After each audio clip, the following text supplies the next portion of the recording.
Mom scoffed. 2 decades in uniform and still no home. Dad said your sisters are our future.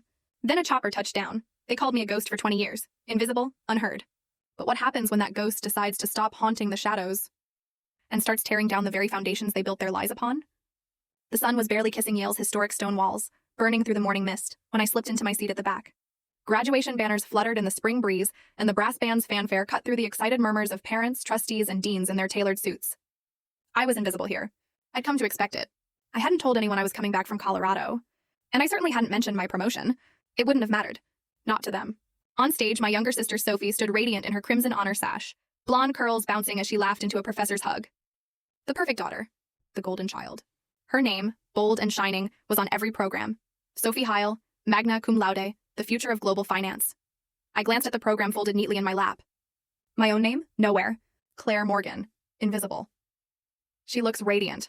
My mother cooed a few rows ahead, loud enough for nearby heads to nod along. Our Sophie, always destined for greatness. My father gave a tight nod. She's everything we hoped for, he said, his voice dropping just low enough for plausible deniability, but loud enough to sting. Unlike others. I exhaled slowly through my nose. I didn't flinch. I'd spent too long learning how not to flinch. A moment passed. Then my mother turned slightly, catching my eye over her shoulder, her lips curling, cold and amused. You've served for 20 years, she said, her voice dripping with disdain, and still don't even own a proper house. Imagine that. I kept my face still. My smile was a sliver of breath, invisible to all but myself.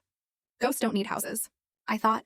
Ghosts remember foundations they've had to build with blood. Elaine turned back to the ceremony, a satisfied air about her, as if she'd just delivered a final verdict. The announcer called Sophie's name. She floated forward in sparkling heels, taking the stage as if she were born to it. My father stood, clapping proudly, eyes glistening. She'll be the one supporting us in our old age, he beamed. Claire, your future might just depend on your sister now. That was the moment. The exact moment something shifted inside me. A low crackle came over the loudspeaker. A deeper vibration pulsed underfoot. Then a roar. The sharp chopping rhythm of rotor blades slicing the sky. Heads turned. Cameras tilted upward. Faculty paused mid-sentence, shielding their eyes. I looked up slowly. Out of the blue, a UH-60 Blackhawk helicopter descended. Wind tore through the decorative tents, wrestling the gowns of the front row. A woman screamed as a gust knocked her hat away. The crowd stumbled backward, awe mixed with utter confusion. I rose from my chair, a slow, sure movement. I'd done it before. My plain, dark jacket fluttered at the hem. I walked forward as if I belonged to this moment. Because I did. I could feel my full story video added in below.